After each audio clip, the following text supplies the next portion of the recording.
காக்கி circus G5 OTT தளத்துல release ஆகக்கூடிய web series. இந்த வெப் சீரிஸோட கதை என்ன அப்படின்னு பார்த்தோம்னா, வில்லேஜ்ல இருக்கக்கூடிய ஒரு போலீஸ் ஸ்டேஷன். அந்த போலீஸ் ஸ்டேஷன்ல இருக்கக்கூடிய ஒரு சின்ன அம்மன் சிலை கோயில். அந்த கோயில்ல இருக்கக்கூடிய ஒரு உண்டியல். அந்த உண்டியல போலீஸ் ஸ்டேஷனுக்குள்ளே வந்து யாரோ திருடிட்டு போயிட்டாங்க. அது யாரு அப்படிங்கிறது தாங்க இந்த கதை.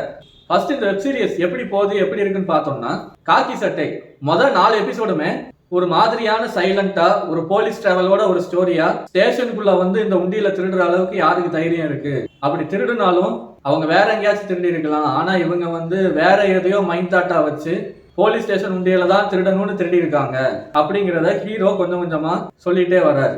கொஞ்சம் காமெடி சீன்ஸோட இந்த வெப் சீரிஸ் ரொம்ப விறுவிறுப்பா அந்த திருடன் யாரு, இவங்களா இருக்குமோ, ஒருவேளை இவங்களா இருக்குமோ அப்படின்னு நம்மள ரொம்பவே யோசிக்க வச்சு இந்த வெப் சீரிஸ் அடுத்தடுத்து பார்க்க வைக்குது. இதுல முனிஷ்காந்த் என்ன பண்ணிருக்காரு அப்படின்னா, இது வரைக்கும் பார்த்த போலீஸை விட இதுல கைதிகளுக்கு அவர் எழுதின புக்கை கொடுத்து அதை ரீட் பண்ண சொல்லி அதுல இருந்து கேள்வி கேட்டு ஸ்டேஷன்ல இருந்து ரிலீஸ் பண்றாரு.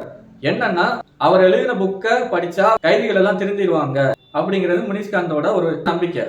அதை ஒரு கடவுள் நம்பிக்கையா இந்த வெப் சீரிஸ்ல ஒரு முக்கியமான சீனா வச்சிருக்காங்க. சரி, அப்பனா ஸ்டேஷனுக்கு வந்த கைதிகள் எல்லாமே இவர் கொடுத்த புக்கை பார்த்து திருந்தினாங்களா திருந்தலையா அப்படிங்கிறதையும் இந்த வெப் சீரிஸை நீங்க பார்த்து தான் தெரிஞ்சுக்கணும். அதையும் தாண்டி முனிஷ்காந்த் இந்த புக்ல சில விஷயங்களை அடிஷனாவும் வச்சிருக்காரு. அது வந்து அவருக்கு மட்டுமே புரியுது. யாரும் என் பேச்சை கேட்க மாட்டேங்கிறீங்க, என் பேச்சை கேளுங்க, கண்டிப்பா நடக்கும் அப்படிங்கிறதுலயே அவர் இருக்காரு. இப்படிதான் அவரோட புக் ஸ்டோரி போலீஸ் அப்படிங்கிற கதையும் கொஞ்சம் வித்தியாசமான முறையில இந்த வெப் சீரிஸ்ல டிராவல் ஆகுது. சரி, முதல் 4 எபிசோடு இருக்கட்டும் சொல்லியாச்சு.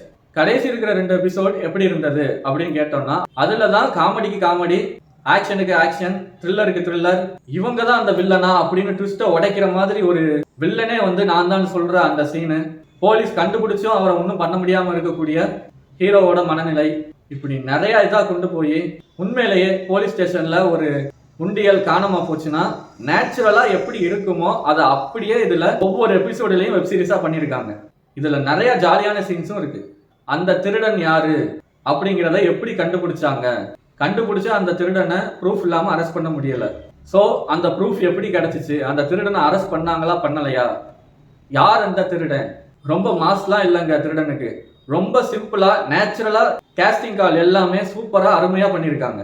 அது இந்த வெப் சீரிஸுக்கு ரொம்ப ஒரு பிளஸ் பாயிண்டா இருக்கு. கண்டிப்பா இந்த வெப் சீரிஸை மிஸ் பண்ணிடாதீங்க. G5 OTT தளத்துல ஏப்ரல் 10ஆம் தேதியில இருந்து ரிலீஸ் ஆகுது. இந்த காக்கி சர்க்கஸ் திருடனுக்கும் போலீஸுக்கும் உண்டான கதையை பார்த்து தெரிஞ்சுக்கோங்க. இதோட நான் அடுத்த ரிவ்யூல உங்களை சந்திக்கிறேன். நன்றி, வணக்கம்.